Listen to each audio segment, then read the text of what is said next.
उत्सव के समय उपद्रव पैदा करना चाहते हैं। वे लोग अराजकता को अपना जन्मसिद्ध अधिकार समझते हैं।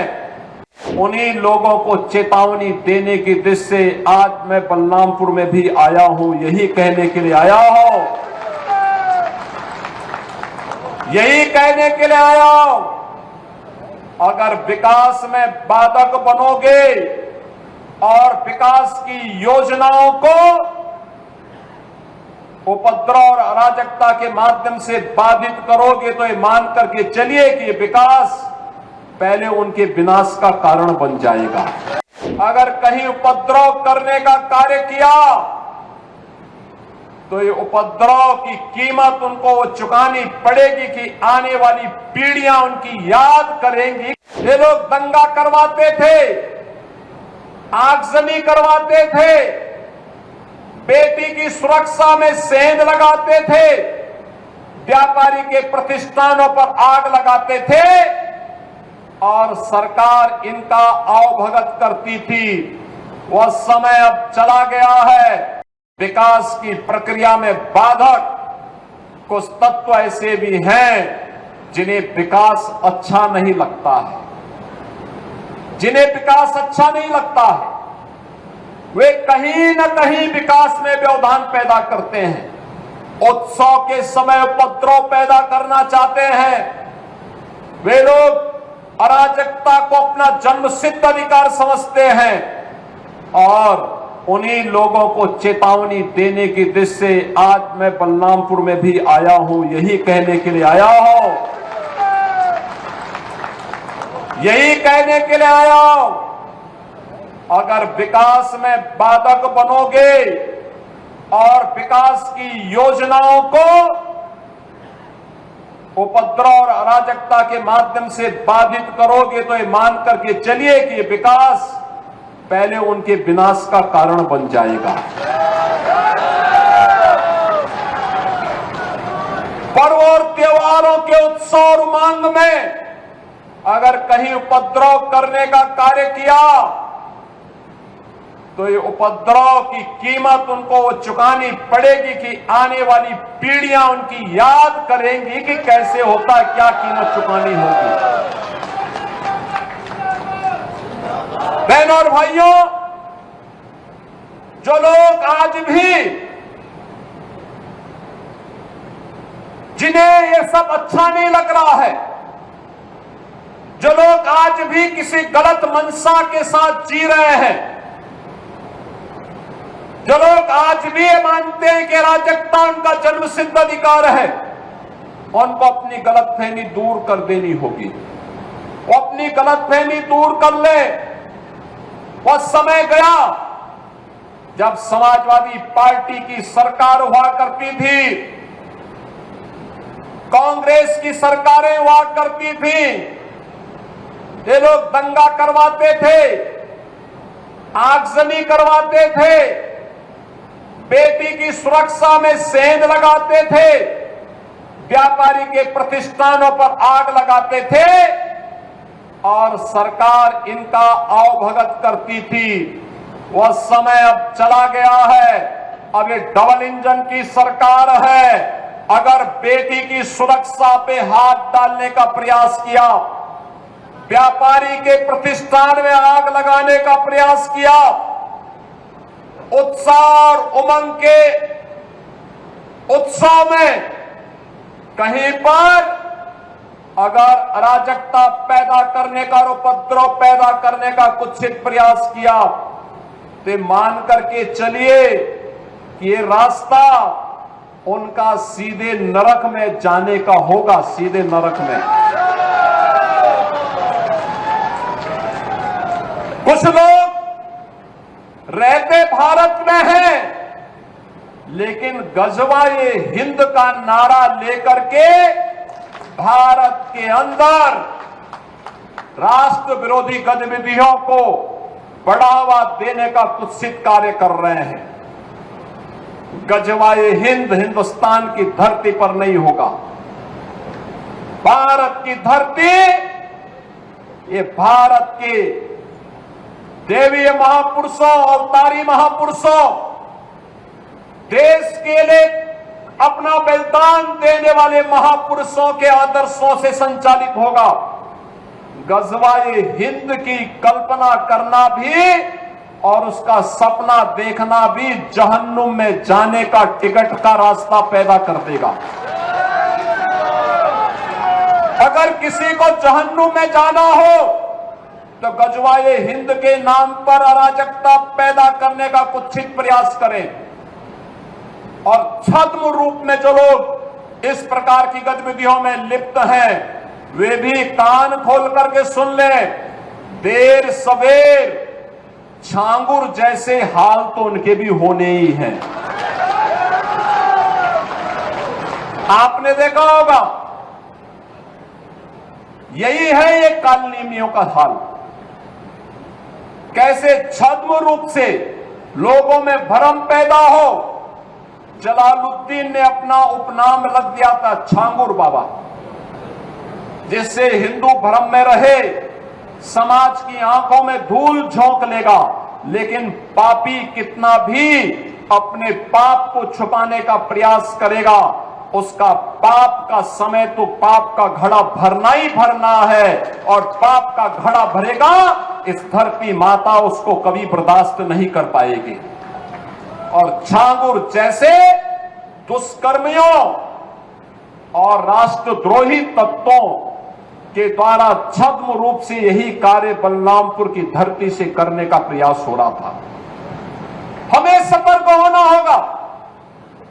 जो लोग हिंदुस्तान की धरती पर रह करके भारत विरोधी गतिविधियों में लिप्त हैं, हिंदू विरोधी गतिविधियों में लिप्त हैं, हमें ऐसे कालनेमियों से सतर्क रहना होगा। उन्हें सख्ती से जवाब देना होगा। स्थानीय प्रशासन और पुलिस को इसके प्रति सजग करना होगा और समय समय पर इनकी गतिविधियों के बारे में शासन को अवगत कराना होगा, जिससे समय रहते इनकी नाजायज गतिविधियों पर सरकार पूरी तरह नकेल कस सके। कुछ लोगों को शांति और विकास अच्छा नहीं लगता, लातों के भूत बातों से नहीं मानते। इनको लगता है जैसे सरकार अब भी इनके सामने झुक करके कार्य करेगी।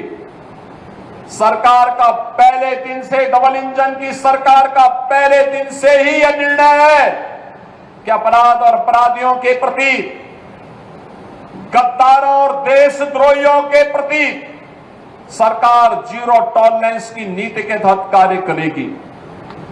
हमारी संवेदना एक गरीब के लिए है, हमारी संवेदना नौजवान के लिए है, हमारी संवेदना बेटी और बहनों के लिए है, हमारी संवेदना अपने अन्नदाता किसानों के लिए है, हमारी संवेदना उन व्यापारियों और उद्यमियों के लिए है जो अपने यहां देश के विकास का खाका तैयार करते हैं और नौजवानों के लिए रोजगार और नौकरी की व्यवस्था करते हैं। हमारी संवेदना उस हर नागरिक के साथ है जो भारत को भारत माता के रूप में सम्मान देता है, भारत के महापुरुषों का सम्मान करता है, भारत की परंपरा और भारतीय संस्कृति के प्रति आदर का भाव रखता है। इन मूर्खों को यह भी नहीं पता कि आस्था के प्रतीकों को प्यार नहीं सम्मान दिया जाता है। सम्मान और आस्था चौराहे पर प्रदर्शन करने की वस्तु नहीं, आस्था अंतःकरण का विषय होता है, अंतःकरण का विषय होता है। आज चौराहे चौराहे पर जाकर के कितने कमजोर और कायर हैं, छोटे छोटे बच्चों को जिनके हाथों में कलम होनी चाहिए, जिनके हाथों में नोटबुक होनी चाहिए, जिनके हाथों में विज्ञान और गणित की पुस्तकें होनी चाहिए, उनके हाथों में आई लव मोहम्मद का पोस्टर देकर के, तख्तियां देकर के समाज में अराजकता पैदा करने का कार्य कुछ लोग कर रहे हैं। इनको यह भी नहीं मालूम कि उनकी जिंदगी तो बर्बाद है ही है, लेकिन इन बच्चों की भी जिंदगी को ये लोग बर्बाद करने पर उतारू हो रखे हैं। लेकिन सरकार इस प्रकार की अराजकता को कतई स्वीकार नहीं करेगी, कतई स्वीकार नहीं करेगी। और जिसने भी कानून को हाथ में लेने का प्रयास किया, जो भी राह चलते हुए राहगीर पर हमला करेगा, जो भी बेटी की सुरक्षा पे सेंध लगाने का कार्य करेगा, और जो भी व्यापारिक प्रतिष्ठानों में आगजनी करने का दुस्साहस करेगा, जो भी पर्व और त्योहारों में उपद्रव करेगा, उसको हम पहले से इस बारे में कह देंगे कि उसको बिना मांगे जहन्नुम में जाने का टिकट हम काट करके दिला देंगे।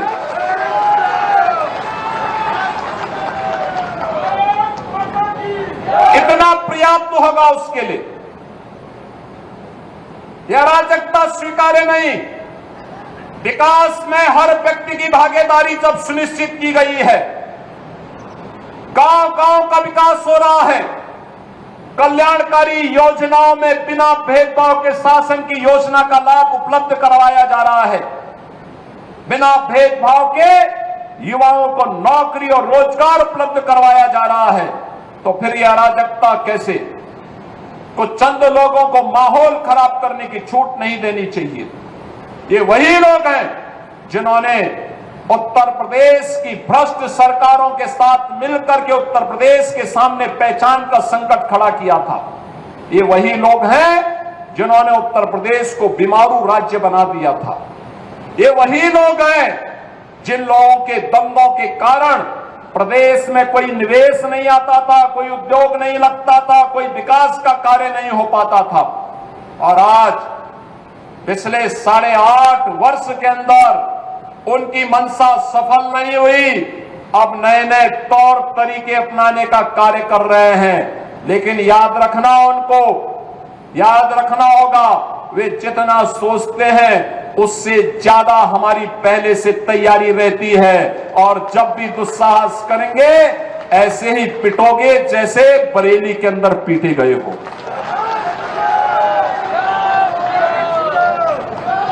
बहनों और भाइयों, मैं आज के इस अवसर पर एक बात और कहना चाहूंगा। कुछ लोग हैं जो अफवाह पैदा करके भय और दहशत का माहौल पैदा करना चाहते हैं। आप देख रहे होंगे, ड्रोन के नाम पर, चोरी के नाम पर भय और दहशत का माहौल पैदा किया जा रहा है। जिला प्रशासन ने हर जनपद में व्यवस्था की है, हर ग्राम पंचायत में ग्राम सुरक्षा समिति का गठन किया है। आप लोग भी अपने स्तर पर प्रयास करिए। पुलिस के पेट्रोलिंग तेज हुई है। जो भी ये भय और दहशत का माहौल पैदा करेगा, ड्रोन के नाम पर अनावश्यक लोगों के मन में भय और दहशत पैदा करेगा, ऐसे लोगों के खिलाफ गैंगस्टर के तहत कार्रवाई करने के आदेश पहले ही दिए जा चुके हैं। जो भी चोरी के नाम पर भय और दहशत पैदा करेगा, उन लोगों की संपत्ति को जब्त करने के लिए हम लोगों ने पहले से आदेश कर रखे हैं कि ऐसे लोगों के खिलाफ सख्ती से निपटा जाए। लेकिन आपकी भी जिम्मेदारी बनती है, एक सभ्य समाज के नागरिक होने के नाते विकास में, लोक कल्याणकारी योजना में अगर आपकी सहभागिता है तो व्यापक जन जागरूकता में भी आपकी सहभागिता होनी चाहिए। और व्यापक जन जागरूकता का यह अभियान, जिस अभियान के लिए आपका आह्वान करने के लिए मैं आपके बीच आया हूं, अगर कोई आपके गांव में, आपके कस्बे में, आपके मोहल्ले में, आपके अगल बगल के क्षेत्र में भय और दहशत का माहौल पैदा कर रहा है, पहले उसको रोको, उसको समझाओ।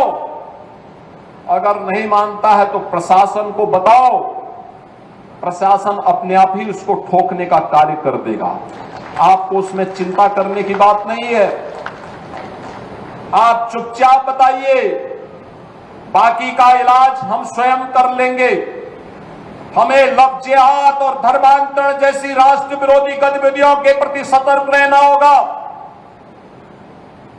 गौ तस्करी और गौ कसी करने वाले तत्वों के खिलाफ सतर्क रहना होगा। अगर कोई कहीं भूल से भी इस प्रकार की गतिविधियों में लिप्त है, उसकी सूचना ससमय आप पुलिस को और प्रशासन को उपलब्ध करवाइए। बाकी का इंतजाम हम स्वयं कर लेंगे। उनका क्या उपचार होना है, उपचार की व्यवस्था हम स्वयं कर लेंगे। बहनों और भाइयों, दूसरा है हमारा उत्तर प्रदेश और हमारा बलरामपुर जनपद भी विकसित जनपद हो। प्रधानमंत्री जी ने देशवासियों के सामने शताब्दी संकल्प का एक विराट लक्ष्य रखा है। 2022 में इस देश ने अपनी आजादी के 75 वर्ष पूरे किए थे। अमृत महोत्सव का आयोजन पूरे देश के अंदर हुआ था, हर घर पे तिरंगा पहना था। शताब्दी महोत्सव 2047 जब ये देश अपनी आजादी के 100 वर्ष पूरा करेगा, कैसा भारत चाहिए, कैसा भारत हमें चाहिए, उस भारत के निर्माण के लिए शताब्दी संकल्प के इस अभियान के साथ जुड़ने के लिए 2047 में हमें एक आत्मनिर्भर और विकसित भारत चाहिए। आत्मनिर्भर और विकसित भारत के लिए देश की सबसे बड़ी आबादी के राज्य उत्तर प्रदेश को आत्मनिर्भर और विकसित बनाना होगा। आत्मनिर्भर और विकसित उत्तर प्रदेश के लिए हमें बलरामपुर को भी आत्मनिर्भर और विकसित बनाना होगा।